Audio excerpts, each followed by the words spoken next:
À tous et à toutes les participants. On va commencer la 5e session de notre cours sur la formation pour les médias pour promouvoir une image positive des migrants et reconnaître leur contribution positive dans la région du SADC.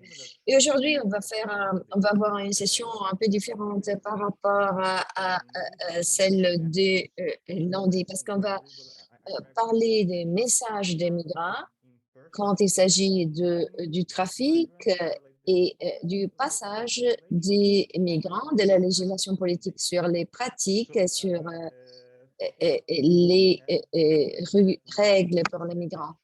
On aura Makumba qui va être la facilitatrice et puis on va avoir un autre invité qui va nous présenter des informations importantes sur ce sujet. Et Vincent Charles seront ici avec nous aussi et ils pourront faire des commentaires et nous aider pendant la session. Mais avant de commencer,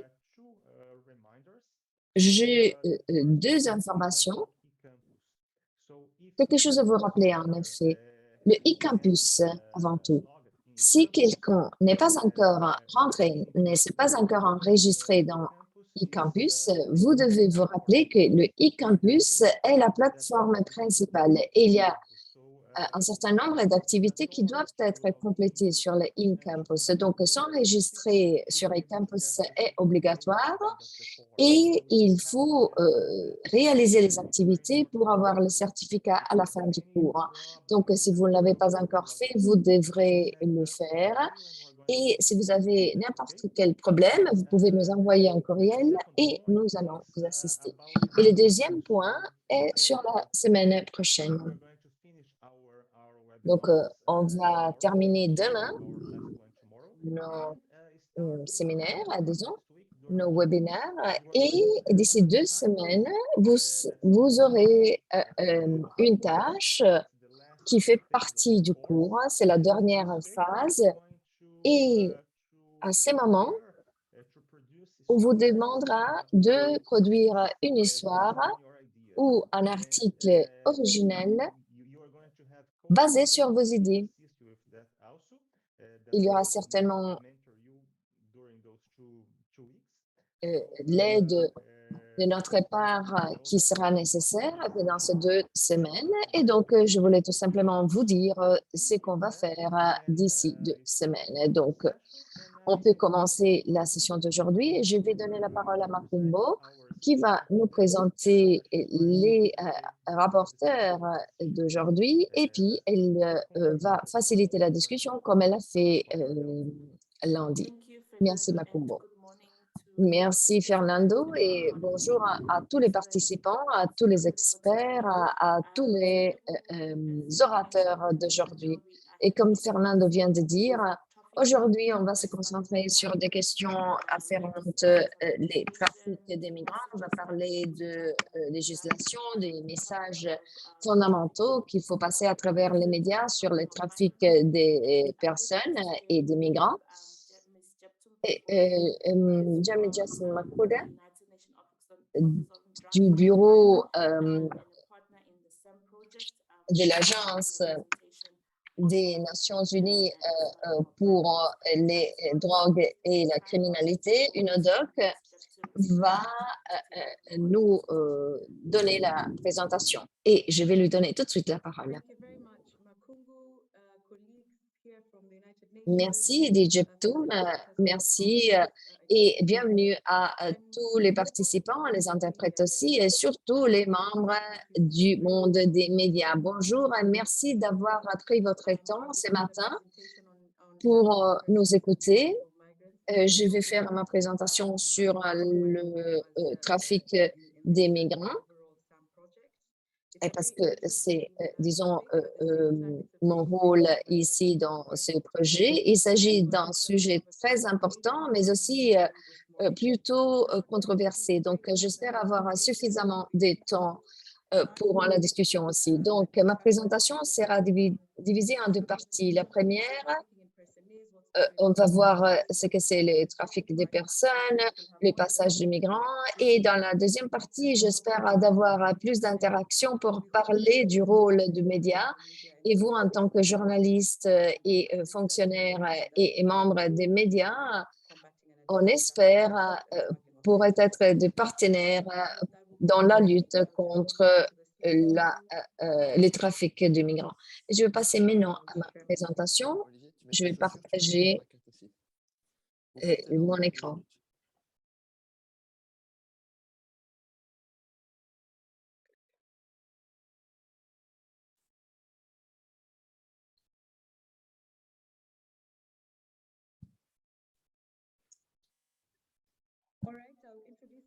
D'accord.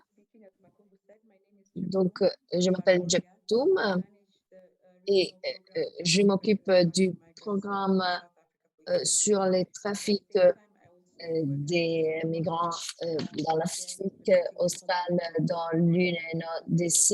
Et je dois dire, hein, et vous avez peut-être entendu ces 2 semaines, que la migration est un sujet très complexe. Et donc, quand on parle de migration, euh, il s'agit d'un sujet qui intéresse plusieurs agences des Nations Unies et non seulement une agence, parce qu'il y a des migrants qui partent pour des raisons de travail et puis on a aussi des victimes vulnérables du trafic qui demandent de la protection, qui ont besoin de protection et dans certains cas, euh, il s'agit de réfugiés et l'UNHCR a certainement un rôle à jouer ici. Et donc, vous avez déjà vu que ces secteurs sont très reliés. Mais l'UNODC veut aider les États à lutter contre le trafic des migrants. Et vous savez que les différentes agences ont des mandats qui sont différents aussi et elles toutes veulent soutenir les États dans leur domaine spécifique. Donc, avant tout, une question. Qu'est-ce que vous pensez, qu'est-ce que vous comment définir, à votre avis, qui est une personne victime du trafic et qui est un migrant qui a été en fait sujet de trafic? Donc, vous pouvez les discuter dans le chat, la boîte à conversation. Et aussi, la troisième question, quels sont les défis en ce qui concerne le trafic de migrants dans votre pays ou les passages de migrants dans votre pays? S'il y a quelqu'un qui lève la main, Makungu, vous le voyez? Parce qu'au cas où il y a quelqu'un qui veut intervenir, on peut lui donner la main. Donc, Jeptum vient de dire, vous pouvez lever votre main ou répondre à travers la boîte de discussion. Donc, qu'est-ce que c'est une personne victime du trafic qui est un migrant passé, disons, qui a été trafiqué et quels sont les défis les plus importants en ce qui concerne les trafics des migrants, le contrebande des migrants dans votre pays? Normalement, dans les formations présentielles, j'ai avec moi une boîte de pralines pour motiver ceux qui répondent. Malheureusement, ici, je ne peux pas le faire, hein. Donc, on vous demande de donner votre réponse à travers la chat ou euh, en levant la main. Donc, on a une réponse. Donc, je crois qu'un migrant trafiqué est quelqu'un qui est rentré dans un pays à travers un point d'entrée non régulier. Oui, c'est vrai. Tuboloko, c'est tout à fait vrai, disons en général, mais il y a d'autres aspects qui s'ajoutent, donc qui font la différence entre les migrants contrebandés et les autres cas.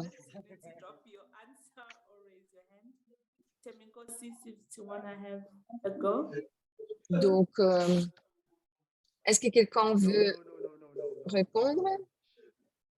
Sorry, I just joined in and I'm trying to stay away from the noise from my colleagues. Sorry for the interruption. All right. Pardon, je voulais pas, non, je voulais pas intervenir. Another answer from Ashok, it says trafficking of persons is Et puis, ici, la trafic des personnes comprend toutes les activités illégales connectées avec les mouvements de personnes sans ou avec leur consentement pour faire du profit. Oui, tout à fait. Donc, le fait qu'il y a un profit sans les consentements et qu'il s'agit d'une activité illégale, très bien. Yes, and indeed they're used for other purposes, including other transnational organizations. Oui, ici, on parle d'autres objectifs, comme par exemple le terrorisme, tout à fait. Partners and colleagues, I'll just move on to the next slide. I see that we are all on advanced levels, so we will not have to go to the zero grade of trafficking in persons. Oui. Donc,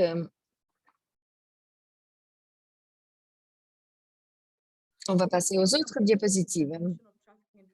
Donc, voyons la définition de trafic des personnes. Il s'agit d'une définition très technique, mais il faut certainement vous la transmettre. Les États membres se sont rencontrés plusieurs fois pour arriver à cette définition qui inclut énormément d'éléments sur les trafics des personnes qui doivent être identifiés pour s'assurer qu'il s'agit de trafic de personnes et non d'autres actes criminels. Donc, il s'agit d'une définition très technique, mais il faut la communiquer.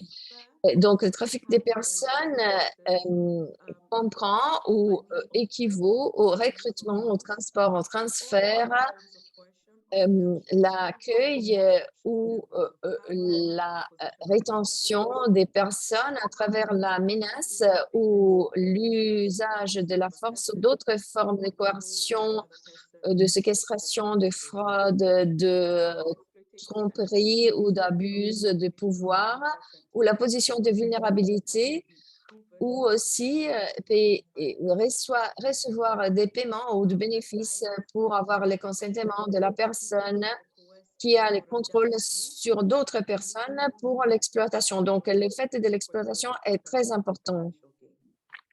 Et aussi le fait qu'il y ait un profit financier.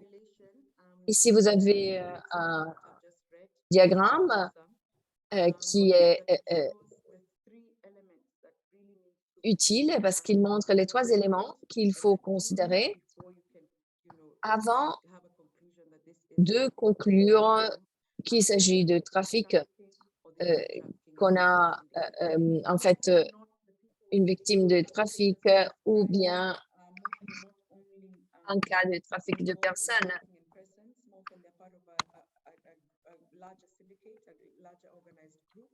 Normalement, il y a des groupes organisés qui commettent d'autres crimes, comme par exemple le recyclage d'argent. Et donc, parfois, cet élément rentre dans un domaine plus ample. Et donc, les trafics des personnes, parfois, est considéré comme le trafic des migrants. Et donc, il s'agit de faciliter l'entrée illégale d'une personne dans un pays où ils ne sont pas des ressortissants ou des résidents pour avoir un profit financier. Ici, donc, le fait qu'il y ait un profit financier est très important, il faut être démontré. Et encore, les personnes qui facilitent les trafics des migrants, normalement, font partie de réseaux criminels qui s'occupent d'autres activités illicites. Donc, il est important de savoir qui fait quoi. Et ici, on a un résumé de la différence entre le trafic de personnes et contrebande des migrants. Donc, le trafic peut être interne ou transnational. Donc, le trafic peut avoir lieu d'une ville à l'autre du même pays. Quelqu'un dans le village qui a des difficultés à niveau de famille et donc qui envoie sa fille dans la ville en tant que travailleuse domestique pour aider la famille. Souvent, il s'agit des filles très jeunes, mineures d'âge, sans leur consentement. Et donc, là, il s'agit d'exploitation du travail.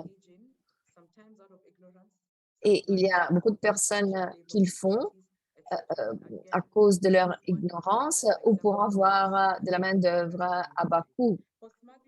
Mais cela peut s'avérer dans le même pays, tandis que pour les contrebandes de personnes, il faut passer d'un pays à l'autre, d'un pays à l'autre. Et donc, c'est transnational.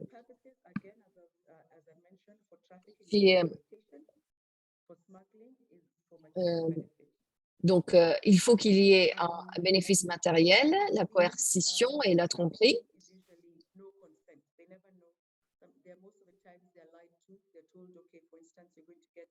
Dans la plupart des cas, il y a de la tromperie parce que on promet aux personnes un emploi profitable, mais il s'agit souvent de trafic ou même de, en fait, enlèvement d'organes, etc. Donc, l'objectif est souvent le fait qu'il y a des activités criminelles. Donc, ici, vous voyez quelques tendances en ce qui concerne les trafics des êtres humains ces dernières années. Normalement, on voit à travers les données que les victimes femmes continuent d'être les cibles les plus importantes dans les trafics de personnes, même si dans l'Afrique australe, on voit qu'il y a beaucoup d'hommes. Les profils des victimes différents selon le type d'exploitation. En 2018, ils étaient surtout des femmes ou des filles pour l'exploitation sexuelle, mais aussi les hommes et les jeunes hommes sont trafiqués pour le travail forcé. Et souvent, les trafiquants sont membres de groupes criminels organisés. Donc, il y a souvent des personnes qui assistent. Et ces dernières années, on a vu une augmentation de l'usage de la technologie parce que nous savons que maintenant, la technologie joue un rôle fondamental dans nos vies quotidiennes et les médias sociaux sont utilisés, Instagram, etc. C'est quelque chose qu'il faut absolument savoir.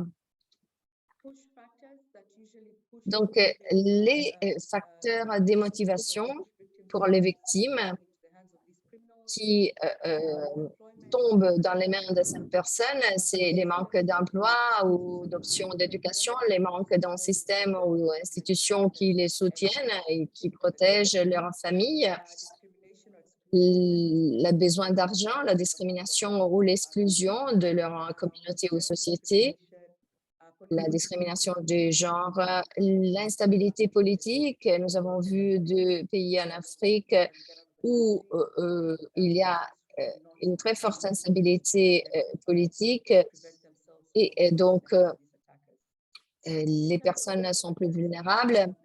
En ce qui concerne les facteurs pool, donc il y a une demande continue de main-d'œuvre à bas coût. Donc, on est un employeur et on accepte ces personnes, sans se rendre compte ou en acceptant de faire partie de ce processus. Et puis, les recrutements illégaux de personnes pour des activités criminelles ou des pratiques d'exploitation. Et puis, une demande d'organes, c'est un problème énorme. Et l'exploitation, les pratiques d'exploitation. Donc, ici, nous avons tous les éléments qui facilitent les trafics des personnes. Qui fait quoi? Donc, je vous donne une idée de qui est responsable. Évidemment, les gouvernements sont responsables pour assurer la sécurité et la protection de ces personnes. Ils sont responsables pour prévenir, faire les lois, les mettre en œuvre, protéger les personnes et punir les violations. Et puis, il y a les organisations comme les agences des Nations Unies qui sont responsables pour soutenir les États membres pour mettre en œuvre leurs obligations internationales parce qu'ils ont évidemment signé des accords contre le trafic de personnes et nous assurons aussi la formation et la création des capacités. Et donc, en tant qu'organisation internationale, il y a beaucoup de tâches qui sont réalisées. Évidemment, il y a les plaidoyeurs, donc les plaidoyers des droits humains et le secteur privé qui peut créer des opportunités d'emploi. Et de cette façon, les gouvernements peuvent avoir en fait la possibilité d'offrir des opportunités à ceux qui sont plus vulnérables et aussi les institutions académiques et de recherche pour la réalisation de recherches et la collecte des données et des tendances. Et les médias, pourquoi est-ce que vous êtes important? Vous êtes très important parce que vous soutenez surtout la conscience.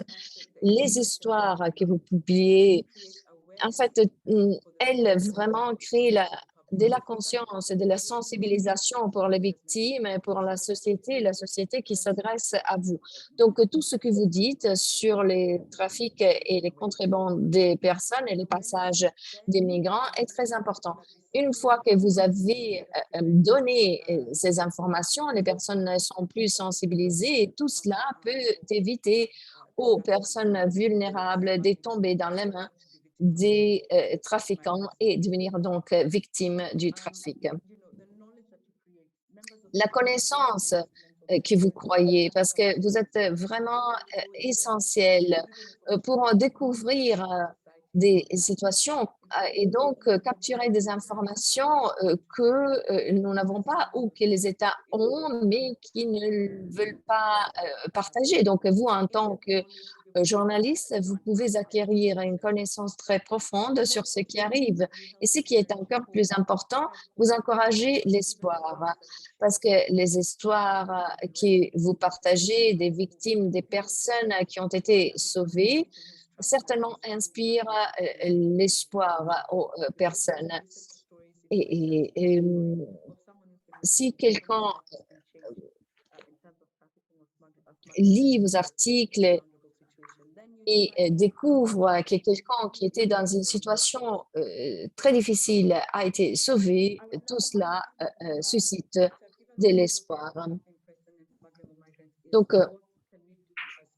qu'est-ce qu'on peut faire maintenant? Qu'est-ce qu'on peut faire en tant que solution et action pratique en ce qui concerne ce défi? Ici, je vous ai donné quelques messages dans cette diapositive. Quelque chose que vous pouvez utiliser quand vous formulez vos histoires. Vous pouvez les utiliser pour les hashtags, pour les activités dans les médias sociaux parce qu'ils sont vraiment au cœur de ce défi et qui peuvent être donc très importants. Je reviendrai sur ces points après. Donc, Un outil très important, ce sont les entrevues. J'encourage vraiment ce processus. Ce sujet, évidemment, est très sensible, très délicat et donc, quand vous organisez vos entrevues, vous devez faire tout le nécessaire pour protéger les victimes. Les victimes sont très importantes parce qu'elles ont souffert, elles ont beaucoup de traumas et donc, et la condition fondamentale est celle de protéger les victimes et aussi les témoins, parce qu'ils peuvent aussi être dans une situation de danger. Les entretiens sont très importants. Il est important de donner des spécifications par rapport à chercher vraiment de mettre ensemble des histoires qui prennent compte des différents acteurs, le gouvernement, les témoins, les communautés. Donc, mettre ensemble toutes les parties de cette histoire à travers l'interview. C'est aussi important de compléter la collecte des données qui devrait être fiable. Comme je l'ai déjà dit, le public vous regarde et va analyser ce que vous avez écrit ou transféré dans les médias, si cela est vrai. Donc, les données doivent être vérifiées. Si vous n'êtes pas en mesure de créer des histoires sur les travailleurs sociaux, les victimes, il faut s'adresser aux ressources secondaires pour obtenir des informations. Vous pouvez vérifier chez nous auprès des entités onusiennes, auprès de toute autorité, de police, etc., vos informations. Comme j'ai précédemment mentionné, il est important d'être respectueux et absolument dans la gestion des victimes de façon très attentive. Ils sont des personnes traumatisées, donc il faut tout simplement les aider à surmonter ces traumatismes. Par rapport au conseil, donc vous devez être en mesure de bien faire la différence entre, disons, les trafiquants et les passeurs, les trafics illicites de migrants et l'introduction des clandestins et la traite des êtres humains. Donc, l'introduction des clandestins, c'est un thème assez sensible à cause de la complexité du flux migratoire, du sujet entier de la migration. Il faut éviter tout, disons, nouvelles qui il faut être impartial, pour ainsi dire. Tout sensationnalisme doit être évité. Il faut éviter de vraiment entrer dans cette trappe ou sans tomber dans le sensationnel. Donc, il est bien sûr important de bien identifier les régions et vous, en tant que média, vous êtes invité à ne pas perpétuer le stéréotype, créant une sorte de plateforme où l'on parle justement de trafic des personnes et de traite des personnes. Peut-être il est difficile de vraiment avoir la possibilité de parler, de s'exprimer. Il est aussi très important pour vous, les médias, de changer les histoires et être d'inspiration. Donc, élargir la discussion sur le trafic de personnes. La couverture positive, on en parlera aujourd'hui car ce thème est assez triste, assez lourd et assez difficile. Il est important de montrer le poids, la profondeur de ce thème afin que ces histoires deviennent l'inspiration pour des actions gouvernementales, par exemple, pour inspirer les victimes, pour vraiment arriver à dévoiler les activités illicites de ces organisations de trafiquants. Je sais que c'est votre travail, vous êtes des professionnels, mais il faut protéger les victimes, ne jamais exposer les communautés des victimes, les victimes elles-mêmes. C'est donc, il est très important de les protéger, donner les informations pour la promotion de la discussion et en même temps protéger les victimes. C'est quelque chose que je vous ai affiché et j'ai déjà mentionné le fait que ce sont des thèmes assez critiques et le trafic des êtres humains implique les mineurs, les enfants. En Afrique australe particulièrement, dans les 3 dernières années, on a vu une sorte de système en place pour le trafic des enfants. Le fait de traiter un enfant en tant que journaliste représentant des médias, eh bien, veut dire suivre un code éthique par rapport à l'entretien avec les enfants. Il est important que vous pouvez lire ces messages concernant les enfants et le reporting. Il est très important de ne pas stigmatiser l'enfant quand, au moment d'une interview, avec un enfant, il faut absolument le protéger, ne jamais le stigmatiser car les enfants ont une très forte mémoire. Il est important d'empêcher tout ultérieur traumatisme chez ces enfants. Il est très important d'éviter des descriptions qui puissent exposer l'enfant à des reportings négatifs. Il inclut,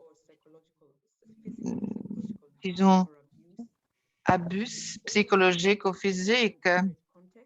Il est important de créer le contexte autour de l'enfant trafiqué et aussi pour ce qui est des images. Si vous devez prendre une photo de l'enfant, ne jamais dévoiler son visage. Il faut absolument éviter de mettre, disons, dans les médias le visage, changer le nom avec un pseudonyme et même l'identification de la communauté, ne jamais le faire car on peut vraiment on met en péril, pour ainsi dire, toute la communauté. Il est important aussi de ne jamais donner des informations spécifiques ou des détails sur les conditions de l'enfant, si l'enfant a été soumis à des abus sexuels, son état de santé, si l'enfant enfin, a été condamné pour des actes criminels, ne jamais les dévoiler, car bien sûr, l'attention passe des crimes jusqu'à la communauté qui devient le cible. Voilà, ce cliché nous montre quel est notre public cible.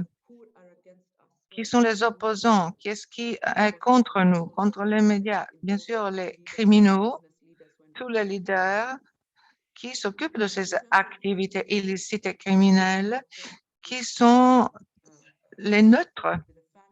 C'est les foyers, l'Église, les leaders de la communauté, les célébrités, etc. Les alliés sont les Nations Unies, sont vos amis qui vous aident, qui vont travailler avec vous pour la lutte contre, disons, la traite et le trafic illicite de personnes. Il y a des agences dans l'Union européenne qui contribuent. Ce sont des alliés assez forts. Ils ont, disons, une puissance financière, politique.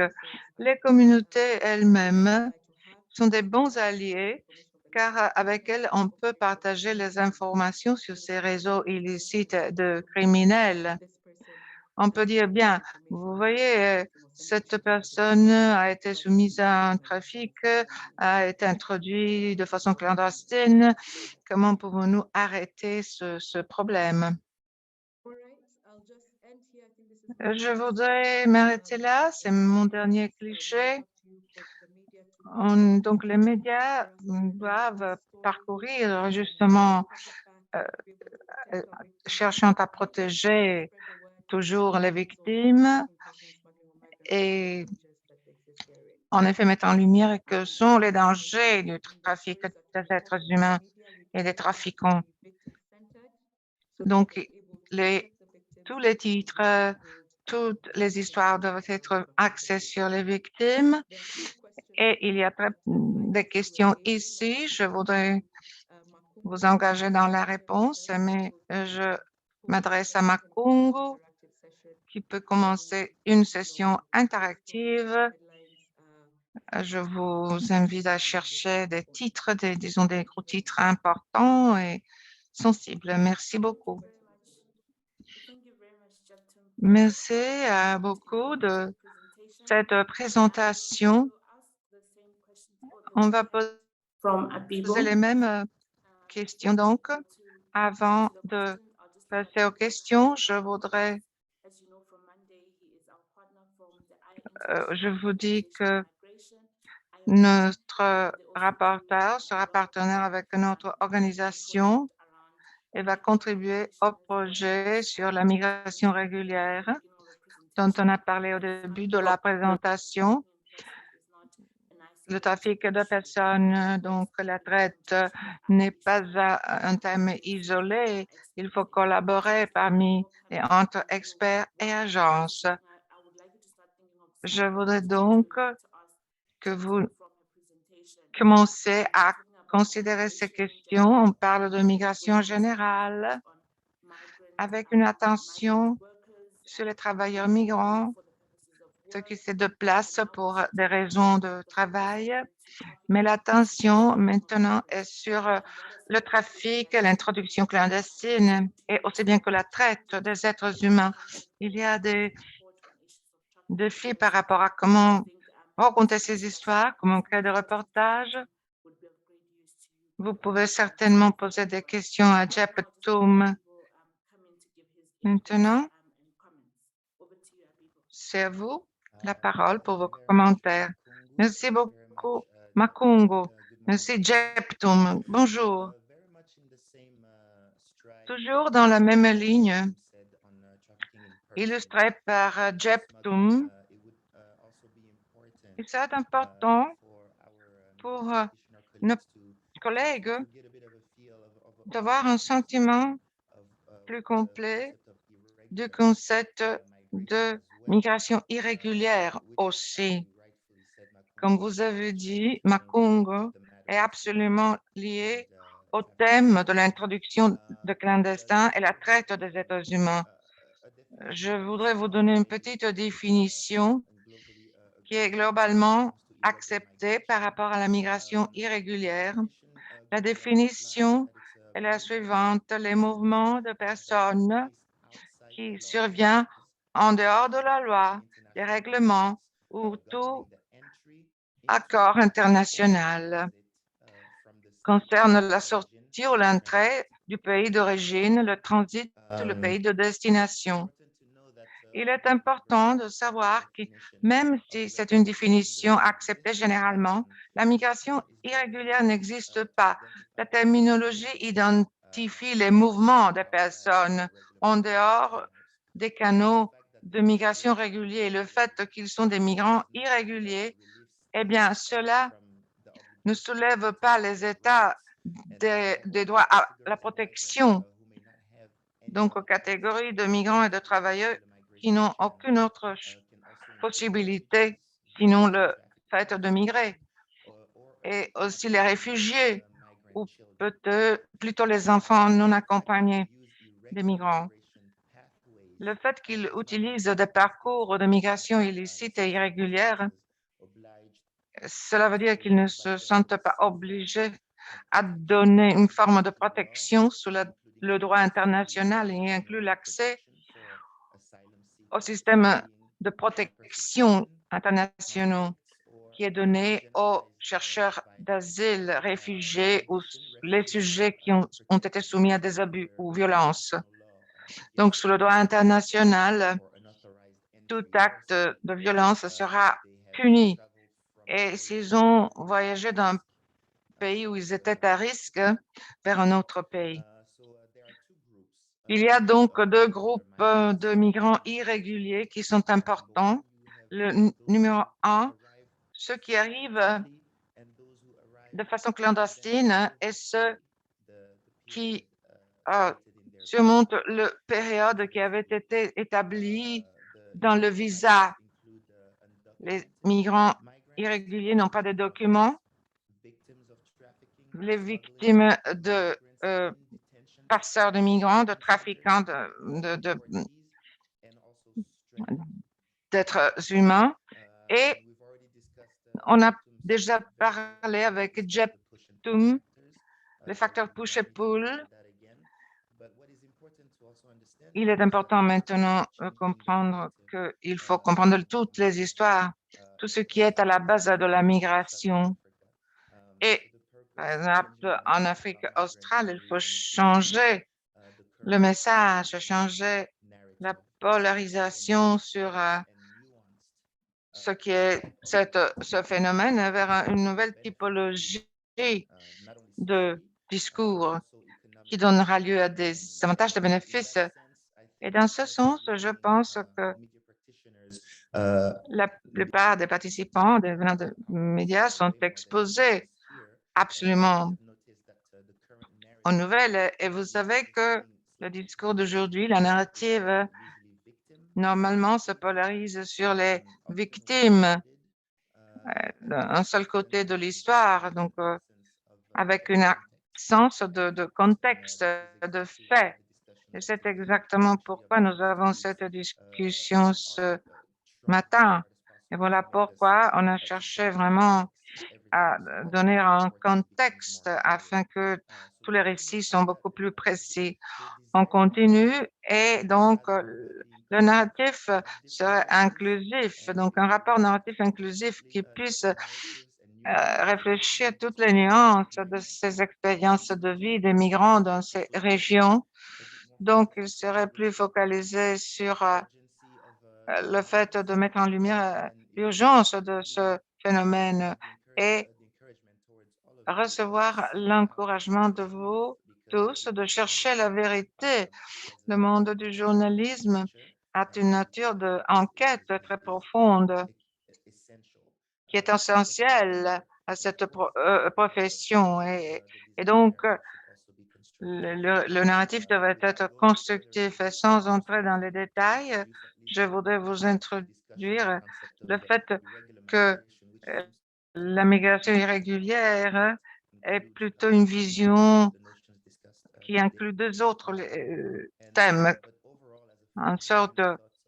Et comme commentaire final, on sait que le peacekeeping n'est pas responsabilité du journaliste, mais plutôt un reporting en profondeur peut contribuer de façon significative vers les créations et les conditions, la création de conditions sur la base desquelles les personnes se respectent et respectent leurs différences et diversités. Merci à Bibo de ses commentaires, d'avoir fait un lien entre la migration irrégulière et, disons, le trafic des êtres humains et la traite des personnes. Donc, comme je dis, je voudrais entendre votre message en tant que participant, c'est-à-dire quels sont les défis que vous rencontrez quand vous devez parler, disons, du thème de trafic des migrants et comment avoir accès aux informations du point de vue légal ou quels sont les canaux à sélectionner pour ce narratif. Levez votre main ou plutôt écrivez vos questions, vos remarques dans la boîte à conversation. Plutôt considérez les questions que Japtum a posées. Quelles sont les formes, disons, de traite qui sont de plus en plus racontées dans les médias et comment donc nous pouvons arriver à un équilibre entre ce qui est déclaré et ce qui est la vérité, ou plutôt ce sont des discours apportés. Donc, levez votre main si vous avez une réponse, une opinion.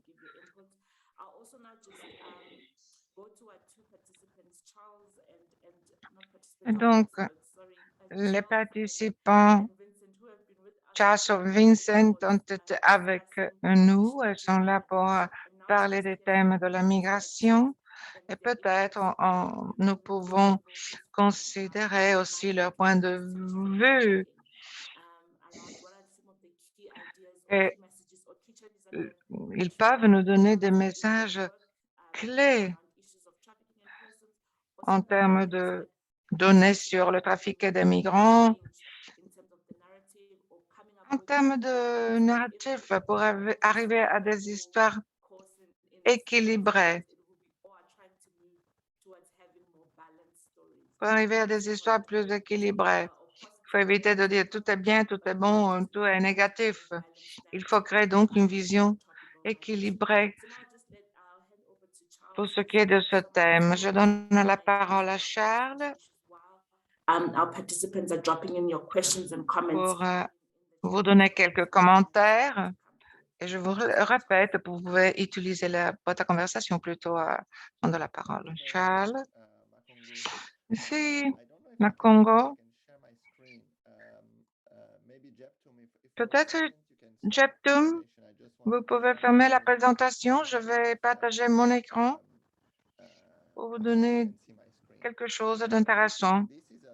Voilà un message qui était posté hier sur les médias, sur Twitter, par quelqu'un qui est impliqué dans la mer Méditerranée dans ce thème. Quand on parle de trafic des êtres humains ou de traite, il est important de voir comment le message est incorporé et quels sont les défis en termes d'être sensible à la traite. On voit de plus en plus dans beaucoup de régions du monde l'idée que la migration serait, le flux migratoire est formé de deux typologies de migrants. Pour ceux qui ne le savent pas, il y a 2 jours, un bateau est arrivé dans l'île de Lampedusa en Italie, petite île de l'Italie venant de l'Afrique du Nord, avec environ 686 personnes à bord. Et dans ce message, cette personne nous dit la plupart sont des migrants économiques qui ne sont pas candidats à habiter en Europe.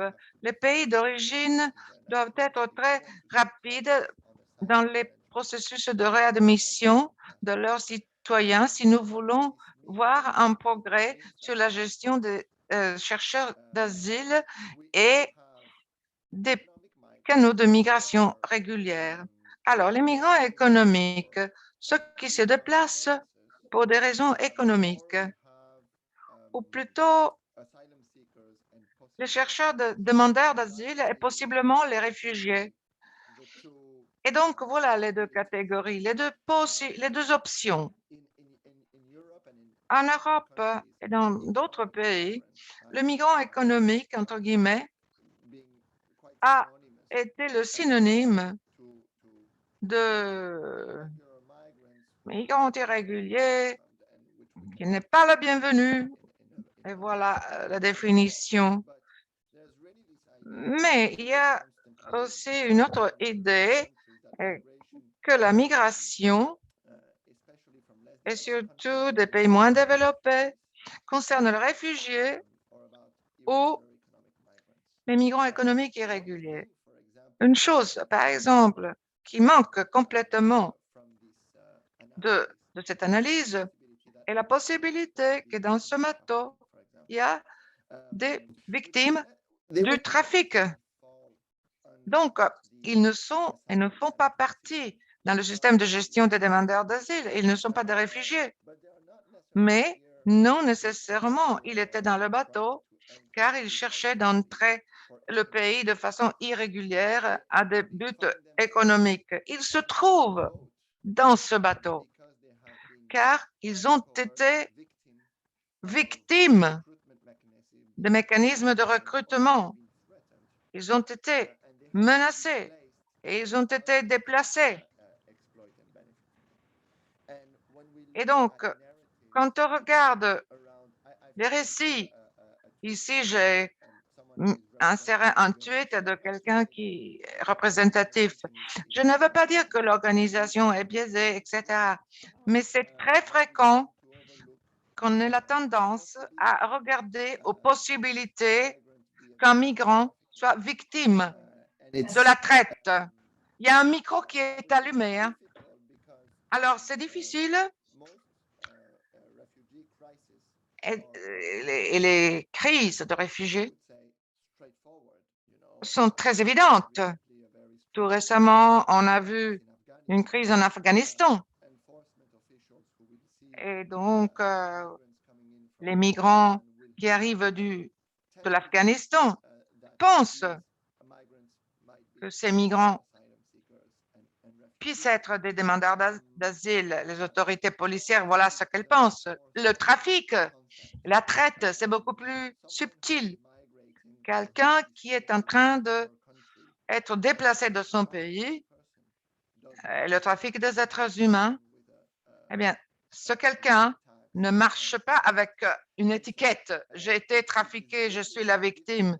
C'est véritablement difficile, ardu pour nous, comme communauté, pour tous les professionnels des médias, d'être sensibles. Si vous ne l'êtes pas, si vous ne considérez constamment cette option comme une possibilité, il sera très difficile pour vous de reconnaître les phénomènes. Deuxième commentaire que je voudrais faire, j'écoutais Jeptum et Abibo faire référence aux victimes de la traite. Il est vrai, dans notre langage, terminologie, ceux qui ont subi donc cette traite ont qualifié comme victimes d'une situation.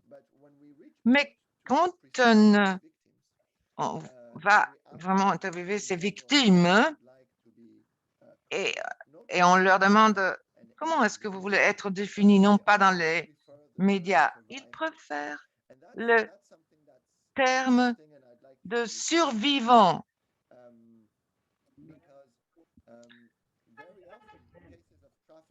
Il y a beaucoup de cas, on a vu dans les médias. Et donc, ce n'est pas toujours le cas de définir quelqu'un comme une victime, car cela suggère l'idée que la personne était passive, non nécessairement peut-être victime d'une situation, oui. C'est une façon d'illustrer son cas. Et cela peut faire référence à ce que Jeptum a dit. Il y a un risque de revictimiser la même personne qui a déjà subi le même processus, le même parcours. On demande à cette personne de raconter son histoire, surtout en cas des enfants. Ce processus ne s'arrête jamais, devient une nouvelle fois une victime. Donc, on cherche de passer du concept de victime au concept de survivant, reconnaissant que tous ceux qui ont vécu ces événements terribles ont une personnalité, peut-être ils ont été forcés, déçus dans certaines situations. Mais ce qui est intéressant, et cela peut faire référence aux aspects positifs de l'histoire racontée par Jeptum, au journalisme constructif dont Caroline a nous parlé il y a une semaine, quand on passe, disons, de la victime au narratif du survivant, on affirme que ces personnes ont des agences, plus probablement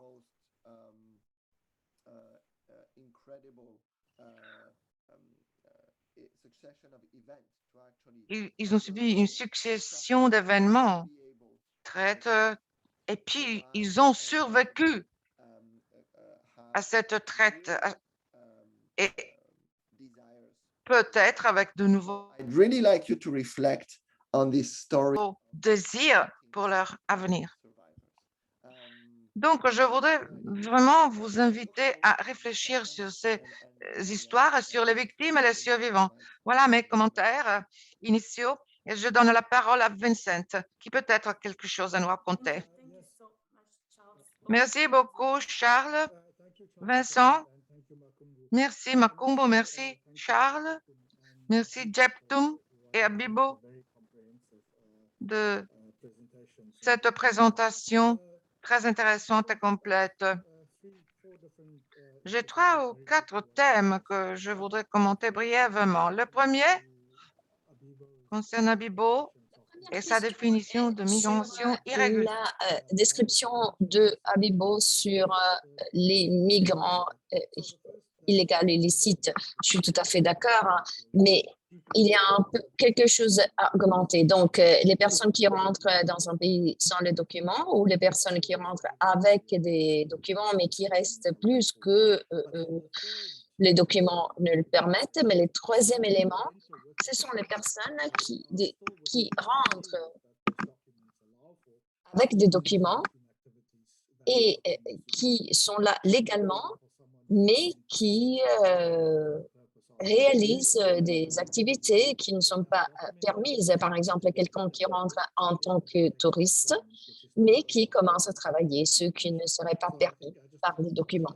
Donc, je voulais ajouter cette troisième dimension de irrégularité qui est assez fréquente, en fait, dans la région de CEDAC, avec la migration sans documents et les personnes qui restent plus que par rapport à ce qu'ils ne devraient pas faire. Donc, pour revenir à certains éléments qui ont été mentionnés et sur les reportages des médias sur les trafics des migrants. Quand j'ai lu des récits des médias, je me rends compte qu'il y a deux perspectives. Les migrants sont présentés comme des histoires intéressantes du point de vue humain, donc les survivants, ce qui est arrivé à ces personnes. Évidemment, cela attire l'attention. Et il est très important de présenter l'histoire des survivants pour augmenter les sensibilisations. Et l'autre perspective est en fait les histoires de criminalité, donc un cas présenté aux tribunaux ou un cas de toute façon de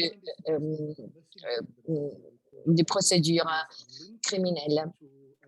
Mais ce qui manque, c'est en fait une compréhension plus ample du phénomène du trafic. Donc, les histoires sont importantes, certainement, mais parfois, elles ne sont pas suffisamment explicites. Elles n'expliquent pas ce que c'est le trafic, surtout en ce qui concerne la définition qui a été présentée par la collègue. Donc, évidemment, l'histoire du survivant est importante, l'histoire dans le cas aux tribunaux est aussi très important, mais il faudrait aussi communiquer ce que c'est les trafics, comment ils fonctionnent, qu'est-ce que cela implique. Donc, les contextes est important pour augmenter la sensibilisation et aussi contribuer à la prévention du phénomène. Donc, il est important de ne pas ignorer le contexte général. Il serait utile d'expliquer aussi, par exemple, quelle est la portée et quelle est la dimension du trafic dans un pays ou à niveau global. Et le point final que je voudrais partager avec vous, et Jackson en a aussi parlé, et je voudrais tout simplement le souligner. Souvent, quand je parle de trafic aux personnes, la réponse que je reçois est oui, mais en fait, ils ont suivi les trafiquants de façon volontaire. Donc, disons, on réduit la question en cas de passage de la frontière. Mais nous savons qu'une bonne partie du trafic est légale avec les documents, avec la volonté des personnes, mais on ignore souvent la tromperie. Donc, on pense au trafic comme l'enlèvement ou la coercition. Mais l'élément de tromperie manque un peu et il devrait être mis en exergue. Donc, le fait que quelqu'un est d'accord, que quelqu'un de sa propre volonté accompagne les trafiquants ne veut pas dire qu'il n'y a pas de trafic. Et donc, cet élément doit être souligné.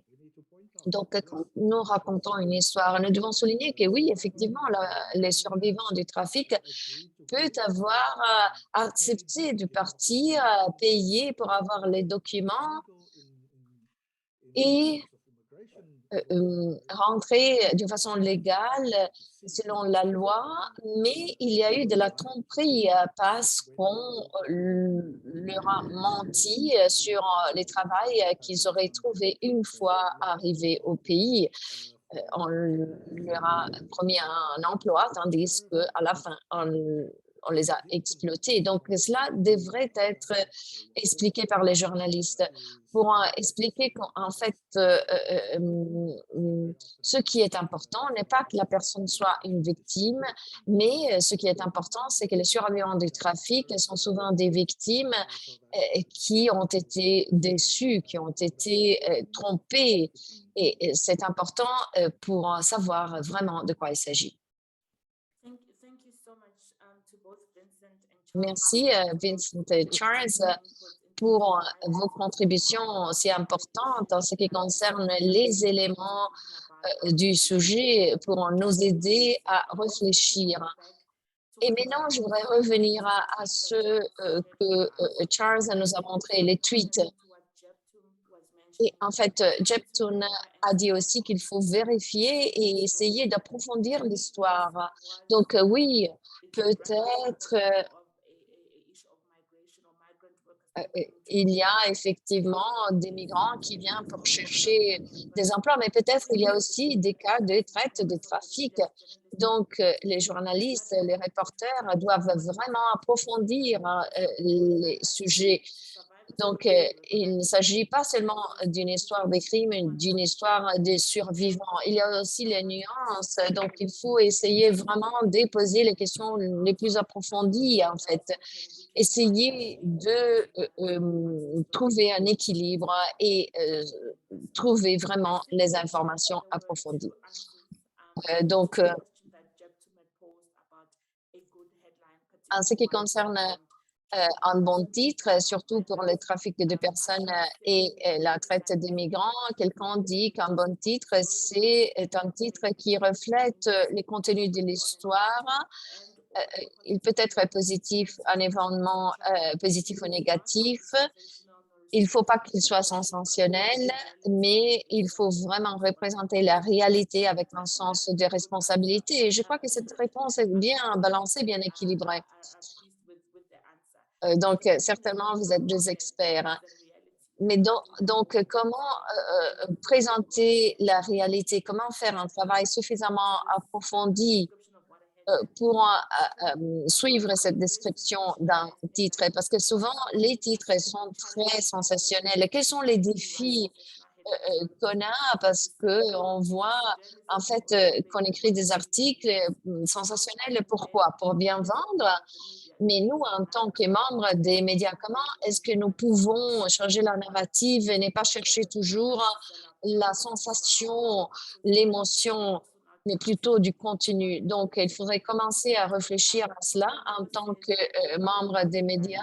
Et puis, Théo Delocaux dit que je crois qu'un bon titre est un titre qui souligne les problèmes des victimes sans dévier de la réalité. Je suis tout à fait d'accord. Donc, Jeptune, Vincent et Charles pourraient aussi donner des commentaires sur ces deux réponses et puis on passera aux autres points et aux autres questions. Donc, quelqu'un voudrait intervenir? Quelques contributions de nos experts sur les deux réponses qu'on a reçues à travers la boîte de discussion. Charles dit, oui, je voudrais évidencier un mot d'une réponse qui est fondamentale. Deux mots, captivate attention, attirer l'attention. C'est cela les défis, en fait. C'est pour cela qu'une bonne partie de production des médias est en fait sensation, parce que la sensation attire, captive, capture l'attention. C'est la façon la plus facile, la plus aisée. Jeptune nous disait que quand on parle des enfants qui sont victimes du trafic, le fait d'inclure des éléments de leur histoire qui sont typiquement des éléments sensationnels. Par exemple, ils ont été victimes d'abus très graves Oui, mais quand on considère quels sont les éléments nécessaires de l'histoire, hein, que le public pourrait considérer, en fait, il ne s'agit pas des éléments qui nous aimons, disons, parce que quand on présente ce que le public veut entendre, c'est la façon la plus facile pour capturer l'attention. Une autre façon, c'est d'exclure euh, certains aspects de la vie humaine, de la réalité humaine. Un élément que je trouve intéressant et qui est souvent sous-estimé en ce qui concerne comment capturer l'attention, c'est par exemple les trafics pour l'exploitation dans le travail. Et il y a cette demande de travail à coût limité qui est reliée à la demande d'avoir des marchandises à faible coût aussi. Donc, on pourrait nous assurer que notre public réfléchisse sur ses propres comportements. Parce que d'une façon ou d'une autre, on participe à alimenter la nécessité de trafic et des personnes et d'exploitation des travailleurs. Par exemple, l'histoire de 2016 sur l'alimentation et les esclaves et l'esclavage dans les États-Unis, il y avait cette histoire, ce reportage sur l'esclavage dans l'industrie alimentaire dans l'Asie. Et donc, on pourrait se demander pourquoi est-ce que les lecteurs américains devraient être intéressés à ce qui arrive dans l'Asie du Sud-Est. Parce qu'en fait, les journalistes ont été très habiles à capturer l'attention, expliquer aux lecteurs que cette histoire sur les vaisseaux de pêche dans l'Asie du Sud-Est, cette histoire était très fortement reliée à leur réalité. Il est très important de créer ces connexions, ces liens. Et il faut que les journalistes et les communicateurs, pour cela faire, comprennent très bien la question générale du trafic, et non seulement l'action du passage du trafic, mais tous les éléments. Et donc, il serait intéressant parce qu'on pourrait comme ça trouver des histoires intéressantes sans exposer seulement les survivants ou les victimes avec leurs histoires dramatiques. Merci Charles, merci des contributions vraiment très intéressantes. Quelqu'un d'autre parmi les experts voudrait dire quelque chose? Japton, je te donne la parole. Oui, je n'ai pas beaucoup à ajouter à ce que Charles vient de dire, mais je me rends compte que j'ai souligné deux opportunités intéressantes pour les médias. Dans l'Afrique du Sud, il y a la semaine d'octobre qui est pour la presse, et donc il y a l'opportunité pendant cette semaine de commémorer en fait les victimes du trafic, parce qu'il y a cette semaine qui est vraiment consacrée à cela. Donc un exemple d'une bonne histoire, c'est qu'il y a eu un événement dans l'Afrique du Sud où il y avait une femme exploitée.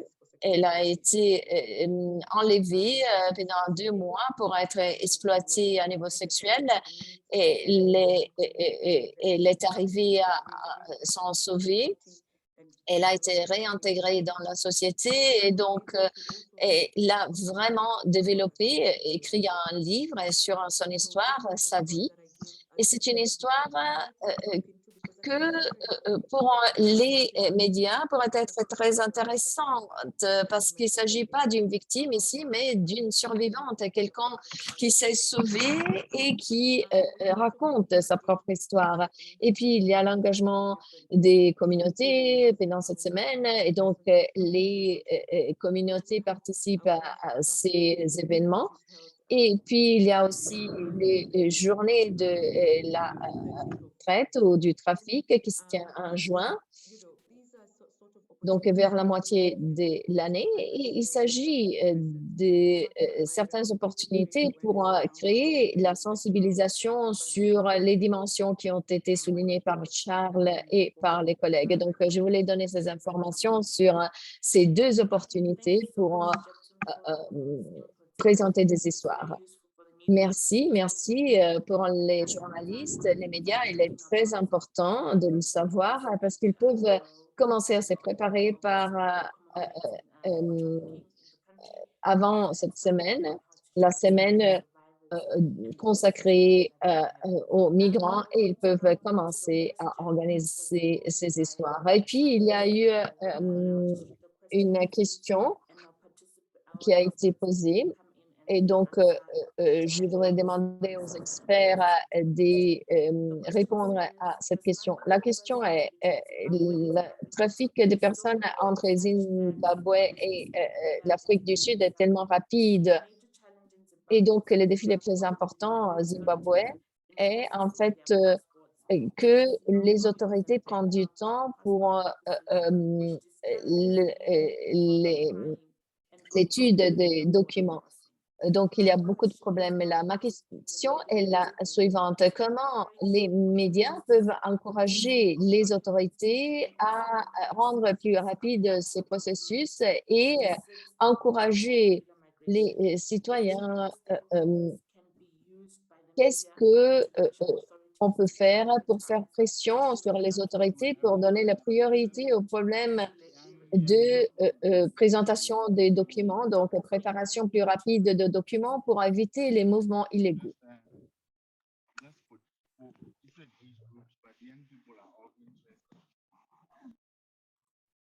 Sorry, I just muted Dakis, but that is the question, and I would like now for our experts, anyone can give it a go ahead, or you can all complement each other in trying to answer the question posed by Silas. Jeptimi can go first.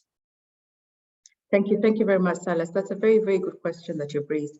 First, I would like to mention that the issue of migration in Southern Africa is made more complex due to the SADC free movement protocol, right? In other countries where there's no free movement protocols, it's more linear because you know that this person is not allowed to be here and they have no access to the country, etc. And it's very, very direct. When it comes to Southern Africa, because of the free movement protocol, it compounds the challenges of trying to really delineate or identify these issues of trafficking person and smuggling of migrants. But back to your question, the media plays different hats. And one hat that is very key to this question that you've posed is that as you know, of the hat of putting pressure on governments to be able to enact policy through your stories, right? And for instance, I'm looking at you as the media going to interview persons who have, you know, lodged their passports with immigration and have not received their passports in 1 year and 2 years, or in the time that is stipulated by the law or the legislation. And then you go back to the Ministry of Immigration and question what the procedure is and what the problem may be, right? And I leave, you know, this open to other colleagues here who are more versed in interviewing skills and creation of stories. But this hat that you play to be able to interview members of the government and get evidence that their work is not happening as they say is happening, and highlighting it as a news story and having follow-up actions would assist in putting positive pressure able to change how things are operating, because this role and responsibility lies primarily with the member states and with the governments to be able to ensure that they are able to execute what they're tasked to do. And in this purpose is to be able to facilitate the movement of the people through issuance of travel documents that are valid. So I would encourage that, stories to be done around that, with interviews, of course, from all angles, the victims, the people who have applied for their passports and have not received it, the immigration officials and the ministries of interior who are tasked with the act of having to ensure that the citizens are able to move legally and appropriately with proper travel documents, etc. I'll hand it over back to you, Makungu, and other colleagues who may be able to complement that. Thank you. Thanks, Jeptum, for your comments. I'll just hand over straight to Vincent, who will also complement and add to the conversation. Over to you, Vincent. Thanks, Makungu. The question by Silas actually reminds me of research we did probably about 15 years ago now, where one of the questions we asked people was about their preference in terms of migration and why, in the sample, there were a lot of irregular migrants who were interviewed. And we asked them why they were doing it. And that the answer that they gave is precisely what Silas is talking about. Most of them actually said, we'd prefer to have the necessary travel documents, we'd prefer to have the necessary permits and so on in order to go from one country to another. And they said it's just too difficult. It's expensive. Sometimes we have to travel long distances, and they say we feel we have no choice but to migrate irregularly. And so it's a fundamental challenge, I think, for a lot of the countries in the SADC region, where the processing of passports, the processing of permits takes an incredibly long time. And of course, migrants cannot wait for that long. I think we have to recognize that this is one of the challenges in terms of the ratification and the implementation of the SADC protocol on the facilitation of movement. A number of countries have actually said, we cannot ratify this because we do not have the capacity to do what is required. And so what is required would be the speedy processing and issuing of documents, having in place proper infrastructure at ports of entry to facilitate movement and so on. And so if the media can report on this and the media can help explain why we have such a high incidence of irregular migration, and a lot of that does have to do with the difficulty in obtaining appropriate documentation and so on. But the media can also report, and I think more positively, on what governments have been talking about in order to facilitate movement and in order to make it easier for people to obtain documents.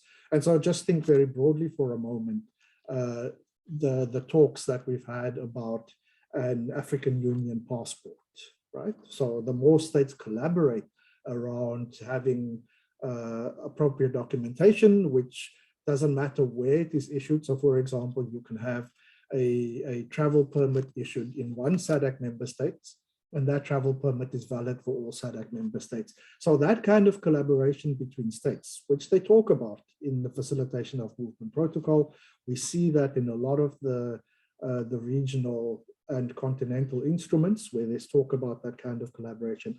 I think the media can play an important role in highlighting that this is actually what governments are talking about, this is what they want to achieve, and move away from this idea that it is the fault of the individual migrant that he or she is undocumented, but actually explaining these are some of the difficulties.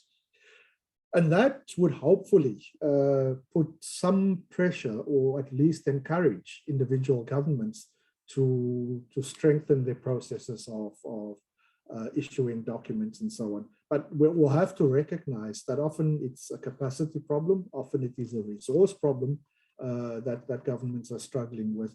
And so we can encourage them to do better, and we can talk about the consequences of some of these challenges, in that it does result in irregular migration.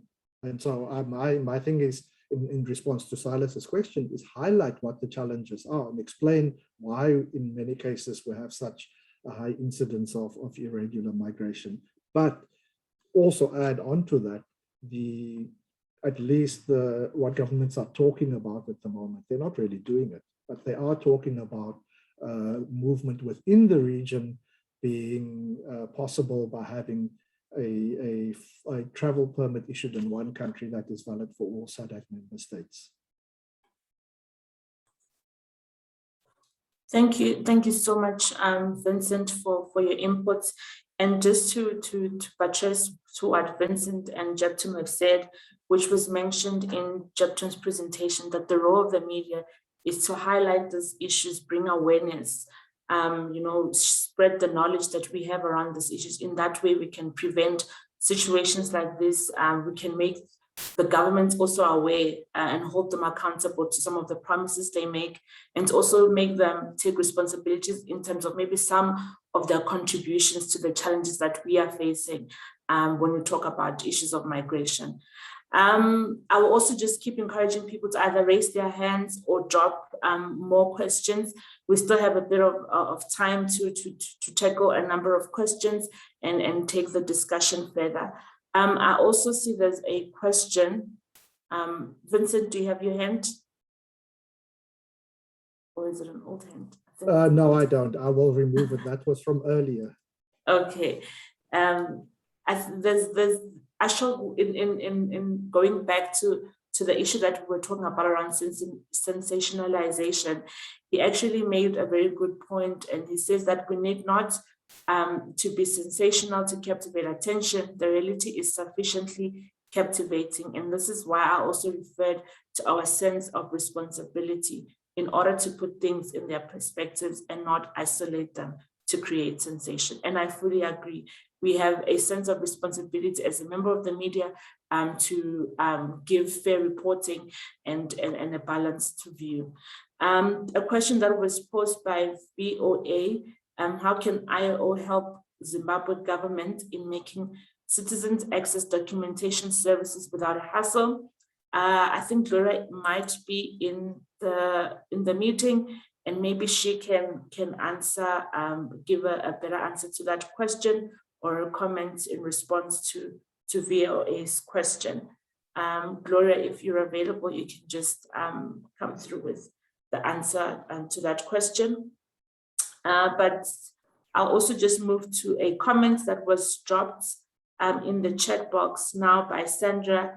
It says, as a communication officer for a humanitarian agency, very occasionally we wrote a press release about a case of human trafficking and the assistance provided by UN agencies in cooperation with governments, with governments for the individual to return home. The stories were carefully written to protect the identity of the affected person, including changing names, only providing general locations rather than specific community or of origin or destination, not including identifying details. The approval process for a story like this is sometimes challenging because of the protection concerns of the individual, concerns that the networks that transferred the person are still present and it could put the person at risk. And this is a very good comment, and it was raised even in Jeptum's presentation, the need to protect the names of the victims, their location, is very important, so that we must also keep at the back of our minds. But I like the point that they are raising around the challenge in terms of getting such stories approved. So I'd like to pose to our experts, what are some of the things that can actually assist our colleagues in communications, in our members of the media, in terms of trying to get the stories approved by their authorities or approved by their line managers and editors, since it's very, it's such a covered story. Sorry, someone is not muted.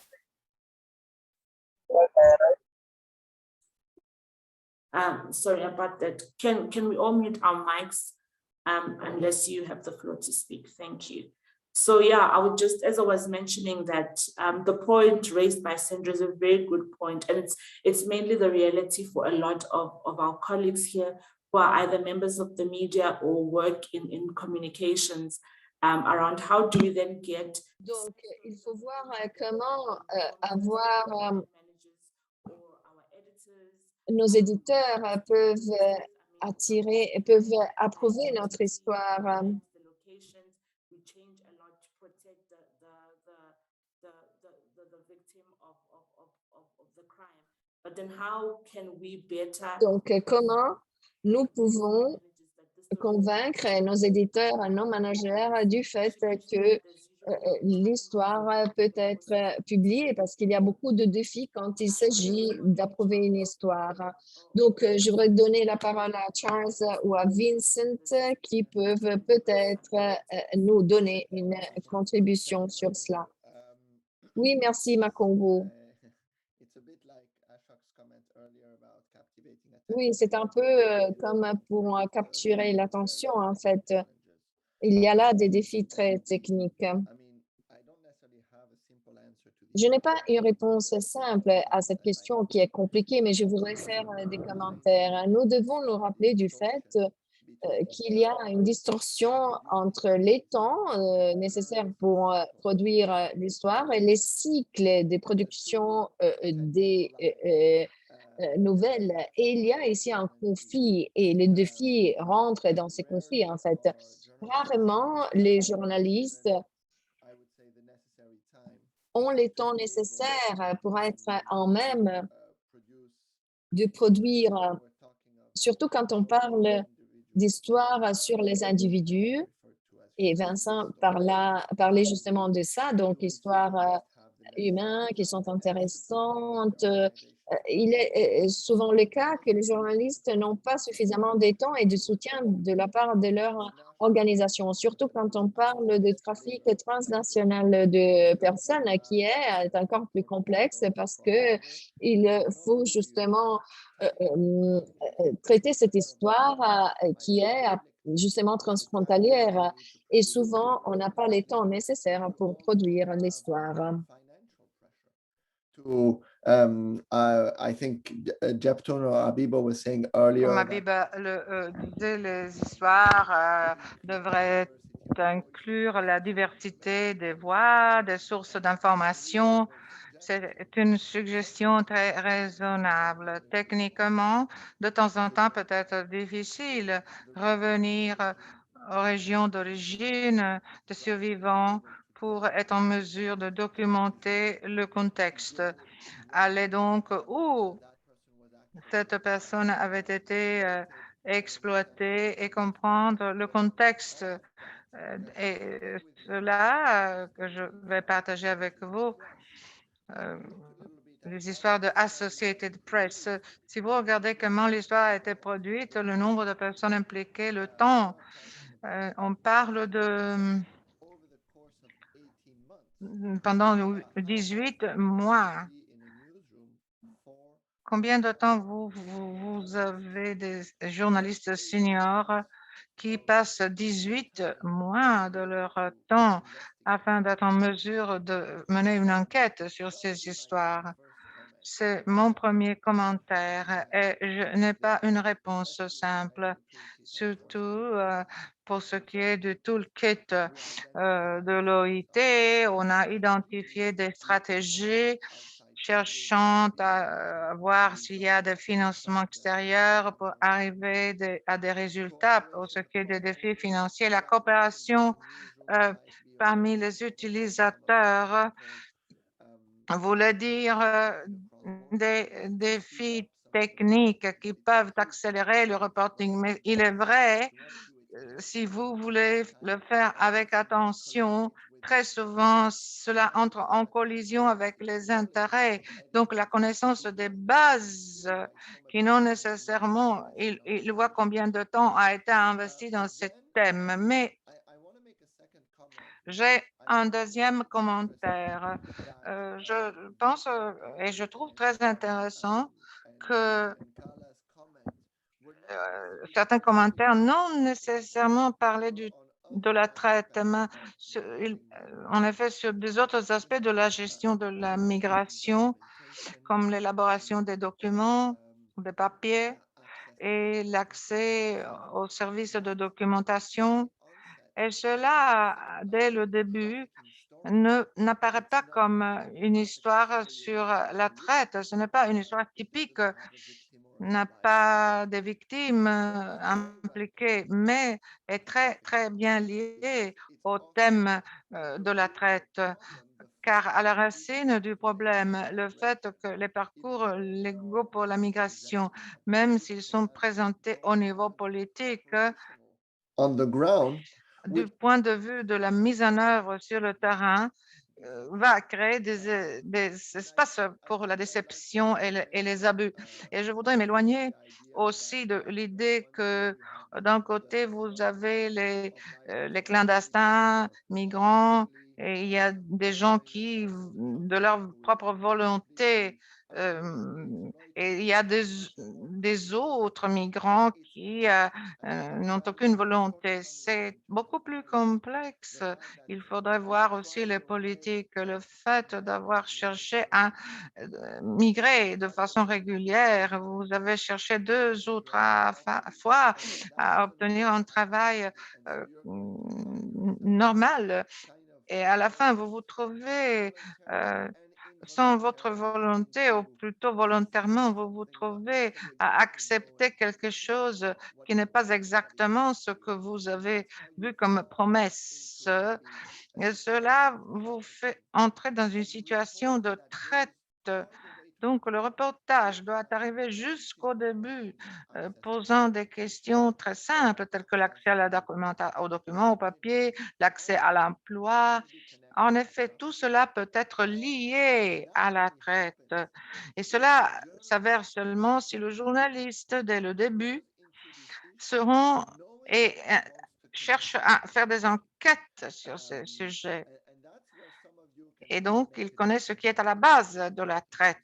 Et cela change l'orientation de vos rapports.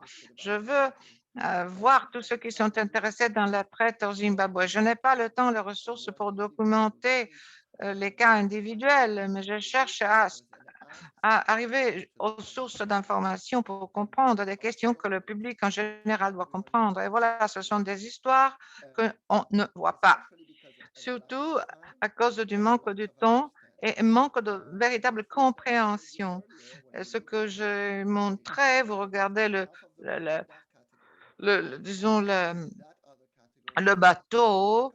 Alors, ce n'est pas seulement une question de bateau. Le tweet n'était pas sensible dans ce sens. Il faut voir ce qui se passe à ces 686 personnes. C'est un manque de compréhension sur la diversité des expériences que l'on a. Donc, il faut s'éloigner des modèles préétablis et chercher à comprendre au mieux ce qui se passe. Merci beaucoup, Charles. Donc, le projet SAM est un très bel exemple de comment s'occuper de la migration, mais avec toutes les thématiques ensemble.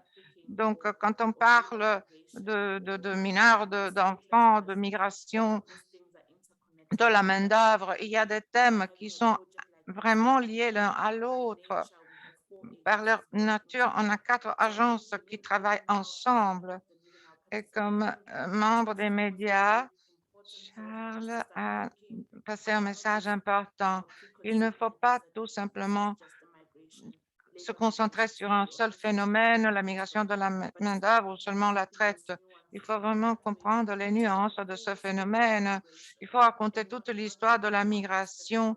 Il ne faut pas négliger aucun aspect. Il y a plusieurs facettes à considérer. Je voudrais inviter Habib à parler des communications régionales. Quels sont certains messages que l'on peut passer du point de vue de la perspective de la communication et des défis, partager les expériences ou quelque chose que l'on peut mettre en lumière quand on écrit des histoires sur les thèmes concernant la migration? Habibo. Merci beaucoup, Makungu. Ce que Sandra dit, eh bien, Sandra, c'est mon collègue au Mozambique. Elle s'occupe de la communication. Malheureusement, Je suis d'accord avec la situation dont on a parlé plusieurs fois, car cela est partie de notre ligne de travail. Connaître comment arriver à un équilibre, écrire quelque chose, un communiqué de presse, etc., un article pour le public et vraiment est un défi par rapport à l'art d'écrire. Essentiellement, c'est un défi quotidien pour tous les professionnels des médias. Comment porter une histoire qui sera absolument détaillée en termes de contenu, mais aussi une histoire qui puisse inclure vraiment toutes les voix et ne pas parler tout simplement négativement et engendrer des discussions ou de la pression dans une certaine direction. Donc, l'interaction, l'inclusion de toutes les voix, chercher à parler du niveau national, les autorités nationales et locales, cela est très important aussi. Le style d'écriture ne doit pas être pointé du doigt. Il faut vraiment faire attention sur cela. Et par rapport aux voix, il faut engager tous les témoins pour créer un débat, entre guillemets. Mais il est très important de comprendre que ce n'est pas un langage d'aliénation qui sera apprécié par le public et que le public pourrait interpréter. Et donc, car on parle de la multiplicité des voix, en effet, et communication au public, mettant en lumière la situation des bénéficiaires ou des survivants. C'est quelque chose qui ne peut pas être négligé. Il faut l'affronter avec une certaine attitude mentale. Il faut protéger la vie privée de ces individus à l'intérieur de notre organisation. Quand on parle des bénéficiaires, pour toute communication, nous avons, disons, un mécanisme de consensus pour assurer que même si on utilise ces informations, elles sont complètement partagées, agréées avec le protagoniste. Et il faut en tout cas raconter l'histoire sans doute, exposant les bénéficiaires, mais cela est quelque chose que les journalistes le font quand nous avons un angle de communication différent du point de vue, disons, des organisations internationales, agences internationales, mais par rapport au journalisme et aux journalistes, ils ont une autre réalité qui sont absolument très bien comprises, mais en tout cas, ce sont des voies à inclure, comme on l'a dit, tout en approchant les départements gouvernementaux impliqués, les parties prenantes. Il faut inclure les voix de ces agences et des entités internationales qui fournissent leur support au gouvernement, comme l'OIM, etc., qui donnent justement leur soutien au gouvernement dans les régions vis-à-vis nos mandats respectifs. Ce sont des voies qui doivent être utilisées, sont utiles, sont des sources d'information pour vous, les professionnels du secteur. Voilà pourquoi on a commencé ce rapport et cette formation média, car il y a des liens entre nous. Ce sont là des entités qui sont extrêmement, disons, proches l'une de l'autre. En tant que professionnels, nous devons créer un équilibre quand on parle de comment générer l'attention de la part du public, autres parties prenantes et publiques. Eh bien, il faut considérer les détails d'un article. Plus l'article sera détaillé, plus l'attention sera tirée et sera précise. Et donc, vous pouvez absolument obtenir toutes les autorisations de la part de vos éditeurs, car ils doivent avoir une voix aussi, c'est-à-dire en termes de publication. Merci beaucoup. Very much, Abibo, Merci Abibo de ces commentaires. Je ne vois pas d'autres questions. ni commentaires. Et donc, si vous avez quelques considérations finales, je vois Vincent qui a levé sa main. Merci beaucoup, Makungu. Et sera mon dernier commentaire pour la journée, réponse à des questions spécifiques. Je voudrais tout simplement revenir sur une question soulevée d'Adjetung. Elle a parlé de la différence entre les personnes trafiquées et les clandestins. Cela veut dire que la personne est un criminel en termes d'activité, tandis que la traite est un crime contre les êtres humains. Donc, cela rentre dans la même catégorie, telle que l'enlèvement, les violences contre les personnes. Il est important dans le reporting de l'éclaircir, car il y a seulement la distinction légale entre les deux termes, mais aussi comme cela se produit. Dans le cas des clandestins, la personne est un immigré clandestin. Dans le cas de la traite, il a été forcé, disons. Et donc, c'est une catégorie de actes criminels illicites. Dans la région du SADC, beaucoup de pays n'ont pas de législation anti, disons, enlèvement des individus donc clandestins. Comment peut-on considérer la traite, donc le trafic illicite de migrants? Ils ne sont même pas considérés comme des criminels en termes d'enlèvement. Je pense que les médias peuvent jouer un rôle important et peuvent exercer de la pression. Et donc, certains crimes sont très clairement définis. L'enlèvement est très difficile à être condamné et si vous devez définir un rôle et vous devez vous faire référence à des citations, à des sentences. Toutes ces sentences sont très importantes et les médias peuvent jouer un rôle important dans la création d'un environnement où la traite en soi est considérée très, très sérieusement comme un crime, non seulement en termes de législation, mais en termes de créer les institutions nécessaires qui puissent affronter ce crime qui est un crime différent par rapport au trafic et aux passeurs de migrants. Il faut faire une attention spécifique par rapport à la traite, encourageant les gouvernements qu'ils adoptent les politiques les plus appropriées et qu'ils puissent faire référence aux institutions. Merci beaucoup de cette contribution très utile. Je suis sûre les participants ont déjà beaucoup d'informations à partir des présentations d'aujourd'hui.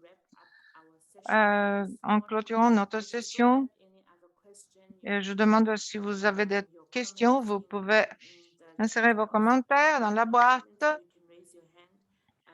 ou en attendant possiblement des questions.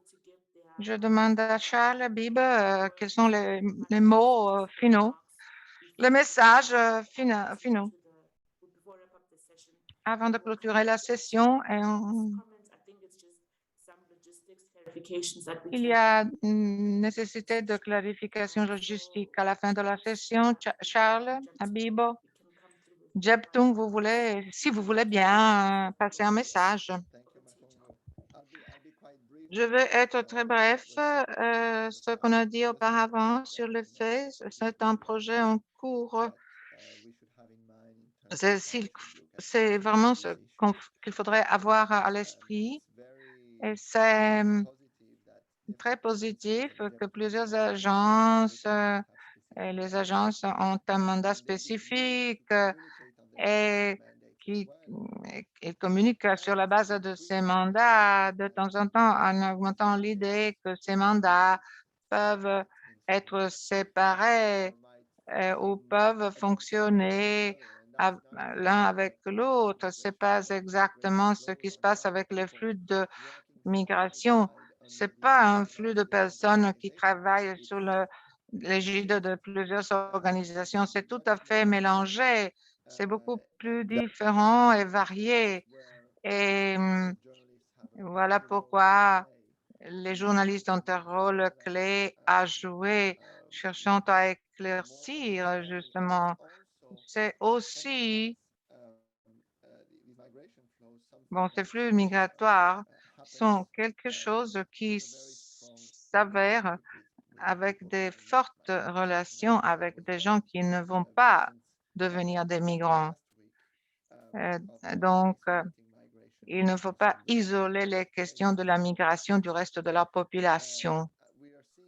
On voit tous les jours avec les présentations, on ajoute une couche de complexité. Cette couche de complexité est celle qui rend la réalité du monde moderne intéressant, mais je voudrais réfléchir sur comment vous, comme communicateur, comme votre organisation communique, et si vous allez vers la simplification ou une sursimplification de cette complexité. Et dans ce sens, cela peut être très mauvais et va créer des dommages. Si vous simplifiez les expériences collectives, vous n'aidez pas l'identification des besoins de chacun et les droits et comment ils devraient être traités. Et donc, en même temps, comment nous pouvons garantir de ne pas rendre plus complexe la réalité, la rendant plus complexe, trop complexe pour notre public. À mon avis, je partage la citation de John Simpson, qui est dans le kit de l'OIT. Le défi le plus important est celui-là, écrire. Donc, les compétences en termes d'écriture, cela fait la différence. La capacité de quelqu'un de élaborer les thèmes complexes en les présentant d'une façon accessible pour le public en général. Et j'ai beaucoup aimé un commentaire que j'ai vu dans la boîte, cherchant à identifier des thèmes spécifiques. On parle de campagne, série de rapports, et j'espère que vous avez apprécié la complexité de la migration mixte dans la région. Ce n'est pas possible, on ne peut pas disons, brosser un seul cadre. C'est un effort collectif, individuel, pour la production d'histoires différentes sous des angles différents, ou plutôt des efforts collectifs qui peuvent nous aider à ajouter ces niveaux de complexité et porter le public général à comprendre et idéalement à soutenir les efforts en faveur, disons, d'une meilleure réglementation et gouvernance concernant les migrants et aussi en termes de traite. Donc, il faudrait commencer à façonner et réaliser des politiques anti-traite. Donc, j'espère que vous n'êtes pas beaucoup trop confus dans ce transfert d'informations, donc traduction, mais si vous vous sentez beaucoup trop envahi par certains thèmes, je suis en tout cas toujours disponible. Merci, Charles. Oui, en effet, comme Charles a dit, la migration est tellement dense comme thème, et donc il y a des éléments qui doivent être considérés tous ensemble. Dans les 2 prochaines semaines, on arrivera à mieux comprendre. Dans le cas où vous vous sentez que c'est beaucoup trop, la migration de la main-d'œuvre, c'est beaucoup trop, Ben, en tout cas, il faudra suivre justement ce cours pour arriver à produire vos histoires et vos articles d'une façon équilibrée qui puisse vraiment. Et maintenant, je donne la parole à Jetum pour ses commentaires et puis on va clôturer la session d'aujourd'hui. Merci beaucoup, Makungu et chers collègues. Je pense que je n'ai beaucoup à ajouter. C'était une matinée très intéressante. Et donc, vous, les médias, si vous avez des questions, la seule chose sur la traite, sentez-vous libre de poser toutes vos questions. Nous sommes là pour vous soutenir techniquement par rapport au contenu et aussi en termes de communication à travers nos interfaces Makumbo. Je vous souhaite donc une très belle journée. Je vous remercie. Merci beaucoup, chers collègues. Nous sommes toujours là pour répondre à vos questions concernant les thèmes dont on a parlé ce matin et nous sommes vraiment à votre disposition pour vous aider. Et je vous donne la parole à Bibo et puis on va clôturer la session d'aujourd'hui. Merci beaucoup, Makungu. Après Charles et Gyptum, clairement, il n'y a pas de grand-chose à ajouter, hein, mais je voudrais tout simplement souligner encore une fois que à partir de ce rapport avec de nouveaux partenaires, c'était une discussion pour faire en sorte que tout le monde comprend que la migration est extrêmement complexe, mais extrêmement pertinente comme thème de discussion, extrêmement pertinente du point de vue national, régional et mondial. Comme comprennent très bien nos collègues, les professionnels des médias, vraiment, l'art du journalisme est aussi un devoir, et donc il faut créer des rapports très forts avec le concept de la pertinence. Et donc, c'est aussi un point d'entrée quand on veut parler de comment rendre ces sujets des titres, même sensationnels. Le numéro 2, pour répéter le même concept, cela démontre que la migration est vraiment un thème horizontal parce que dans les agences nationales se sont mises ensemble sur l'égide de SAM, sur le projet SAM pour faire face au problème de la gestion de la migration, comment créer des contenus pour le public et créant des relations meilleures avec les professionnels. Cela montre non seulement la complexité, mais la pertinence et l'exigence d'être connectés, d'être liés l'un à l'autre, de créer de meilleures interactions afin que non seulement vos articles seront plus enrichis, mais aussi, comme on le sait, on peut dire que dans la plupart des pays développés, il est déjà accepté que les médias sont, disons, le troisième ou le quatrième, disons, arme ou outil national, même après l'armée, etc.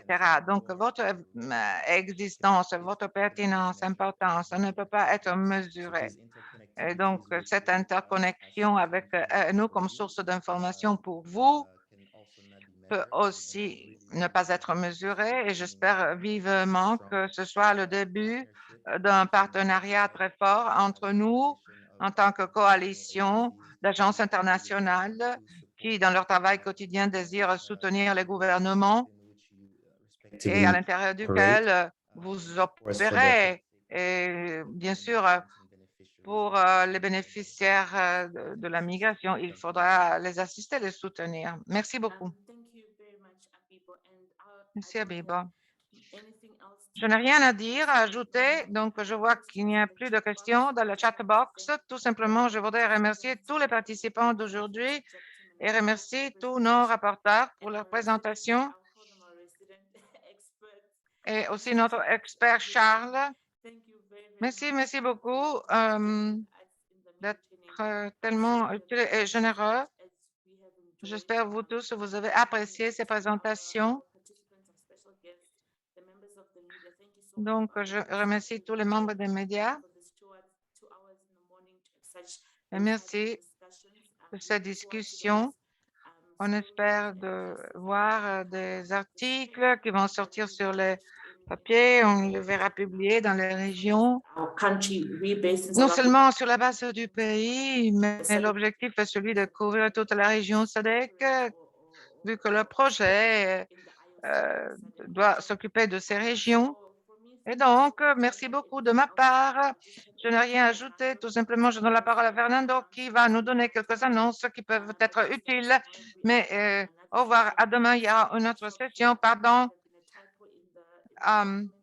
Il y a eu des problèmes de